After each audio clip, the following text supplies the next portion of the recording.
Abbot Mortimer and Constance the Badger meandered through the grounds together. Both creatures were deep in thought. Had they spoken and voiced their thoughts, they would have mentioned the same subject, the safety of Redwall. Down long ages, the beautiful old abbey had stood for happiness, peace, and refuge to all. Diligent mice tended neat little vegetable patches which every season gave forth an abundance of fresh produce. Cabbages, sprouts, marrows, turnips, peas, carrots, tomatoes, lettuces, and onions, all in their turn. Flower beds, heady and fragrant with countless varieties of summer blooms, from rose to humble daisy, were planted by the mice and husbanded by the hard-working bee-folk, who in their turn rewarded Redwall with plentiful supplies of honey and beeswax. The two friends meandered onwards, past the pond. Early morning sunlight glinted off the water, throwing out ripples from the fish caught by the overnight lines, which were baited and left to drift each evening by Brother Alf. Ahead of them lay the berry hedges, raspberry, blackberry, bilberry, and the strawberry patch, where every August sleepy baby creatures could be seen, their stomachs full after eating the pick of the crop. Gradually, they made their way around the big old chestnut trees into the orchard. This was the abbot's favorite spot. Many a leisurely nap had he taken on sunny afternoons, with the aroma of ripening fruit hovering in his whiskers. Apples, pears, quince, plums, damsons, even a vine of wild grapes on the warm red stone of the south-facing wall. Old Mother Nature's blessing lay upon a haven of warm friendliness. Now, with the threat of Cluny upon Redwall, the two old friends assessed the beauteous bounty of their lifelong abode. Sweet bird-song on the still air tinged Constance's heart with sorrow and regret that this peaceful existence would soon pass. Gruffly she snuffled deep in her throat, blinking off a threatening teardrop. The abbot sensed his companion's distress. He patted the badger's rough coat with a gentle paw. There, old girl, don't fret. Many times in our history has tragedy been forestalled by miraculous happenings. Constance grunted in agreement, not wishing to delusion her trusting old friend. Deep within her, she knew a dark shadow was casting itself over the abbey. Furthermore, it was happening in the present, not in bygone days of fabled deeds. Matthias seated himself to an early breakfast in Cavern Hole. Nut bread, apples, and a bowl of fresh goat's milk.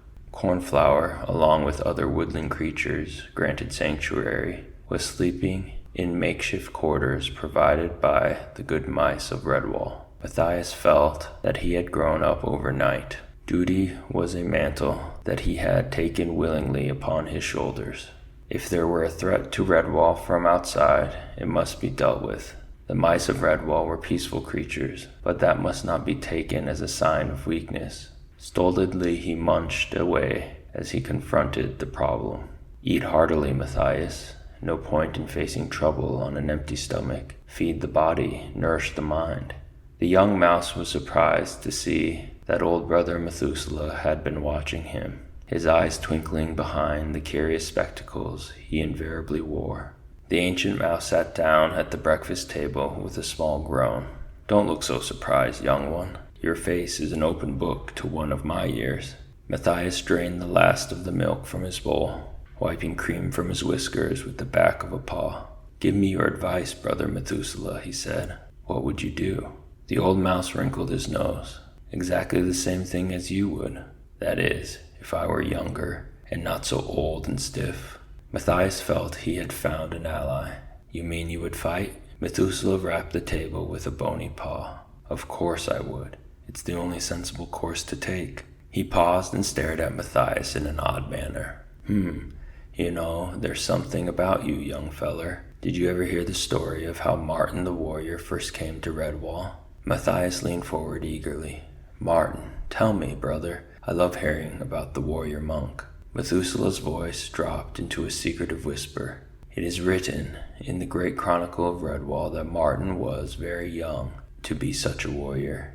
He could have been the same age as yourself, Matthias, like you. He was impulsive and had a great quality of youthful innocence about him when he first came to our abbey.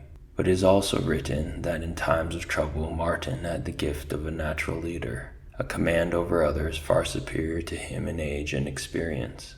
The chronicle says that they looked to Martin as some look to a strong father. Matthias was full of wonderment, but he could not help feeling puzzled. Why do you tell me all of this, brother Methuselah? The old mouse stood up. He stared hard at Matthias for a moment. Then, turning, he shuffled slowly off. As he went, he called back over his shoulder, "Because, Matthias, because he was very like you." Before the young mouse could question the old one further, the Joseph bell tolled out a warning. Sandals flapping, Matthias dashed out into the grounds, nearly colliding with the abbot and Constance, who, like everyone else, was heading for the gatehouse. Brothers Rufus and George had an incident to report. A large, evil-looking rat, covered in tattoos and carrying a rusty cutlass, had turned up at the gate. He had tried to gain entry by pretending he was injured. Limping about, the rat explained that he had been in a hay cart that overturned into the ditch. Would they come with him and render assistance to his friends, many of whom were lying trapped beneath the cart, crying out for help? Brother Rufus was no fool. How many rats were traveling in the cart altogether, he asked. "Oh, a couple hundred," came the glib reply. Why then, reasoned Brother Rufus, did the rats not give aid to their own companions? Surely all 200 were not trapped. The rat evaded the question and made a great show of rubbing his injured leg. Could they not take him in and dress his wound and perhaps give him a bite to eat, at least? Brother George agreed, on condition that the rat surrender his weapon. The rat made as if to do so, then suddenly lunged at Brother George, only to be sent sprawling by a blow from Brother Rufus's staff. Realizing that he was up against two big, competent mice who would stand no nonsense, he became abusive and bad-mouthed. "Ha, just you wait, mice," he raged. "There's a whole army of us camped down in the church. When I tell Clooney how you treated me, ho ho, just wait, that's all. We'll be back, by the fang we will." With that he slunk off, cursing all mice. The grim news was digested in silence by the assembled creatures. Mrs. Church Mouse began sobbing. "Oh, dearie me, did you hear that, my dear? They must have been living in our home at St. Ninian's Church. Oh, whatever shall we do? Our dear little home, full of dreadful rats." Mr. John Churchmouse tried to comfort his wife as best he could. There, hush now, missus. Better to lose a house than lose our lives. A good job we got sanctuary here at Redwall." "But what about the other creatures in the area?" cried Matthias. "Sensible mouse," said Constance. "Is Ambrose Spike anywhere about? He'd better do the rounds and tell them to take sanctuary here at the Abbey as quick as possible. Spike'll come to no harm. Once he curls up, there's nothing can touch him." This idea was greeted with enthusiasm. Brother Alf went to find the hedgehog. The abbot suggested they all go inside the abbey and await further developments. Matthias piped up again. "We'd best mount a guard on the walls." One of the older mice, Sister Clemens, chided Matthias as an upstart. Her voice was stern and condescending. "Novice Matthias, you will be silent and do as your abbot commands." Much to everyone's surprise, the abbot came to Matthias's defense. "One moment, Clemens. Matthias speaks sense. Let us hear what he has to say. We are none of us too old to learn." All eyes were turned to the young mouse as Matthias heard himself boldly outline his plans for the defense of Redwall. It was 11 o'clock on that glorious June morning. Mossflower Wood and the meadowlands stirred to the brazen voice of the great Joseph Bell. John Churchmouse heaved on the bell rope as he had been told by Constance and Matthias. Boom, bong, boom, bong, boom. Even the small creatures in the wood and field could understand no language save their own, knew what it meant.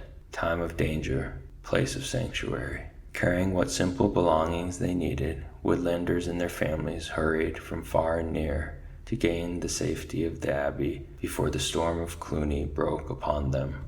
Squirrels, mice, voles, moles, otters, all save the birds of the air, who were safe anyway. Up the long dusty road they came, mothers protectively herding young ones, while fathers provided a rear guard. Brother Methuselah stood at the gate with the abbot. He translated fully to each group of creatures the abbot's message, in turn construing back to the father abbot their grateful thanks with pledges of help and loyalty to Redwall Abbey. For what creature had not been freely given the aid and special knowledge of the kindly mice? All knew that they owed their very existence to the abbot and his community. Healing, aid, food, shelter, and good advice were granted to all. Now was the time to unite and repay, to give any help that was possible. Before much longer, Redwall would require the skills and knowledge of all its woodland allies. They would be gratefully given. Matthias and Constance stood on the top of the high perimeter walls, watching the road. It was noon. The sun shone directly overhead.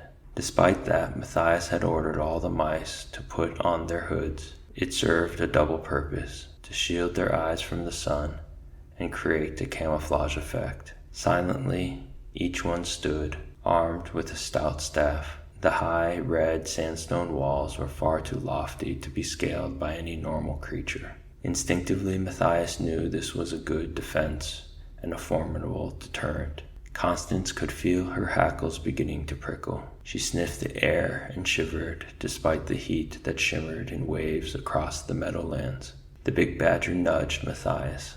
Listen to that. Matthias pricked up his ears and looked at her, questioning. Even the birds have stopped singing, Constance said quietly. The young mouse gripped his staff tighter. Yes, it's the silence we can hear. The grasshoppers have gone quiet. Constance peered down the road as she spoke. Strange for a summer day, little friend. Bong! Every creature standing on the ramparts twitched with fright as the loud voice of the Joseph bell rang out, and John Churchmouse shouted from his position high in the belfry. They're coming, down the road. I can see them. I can see them.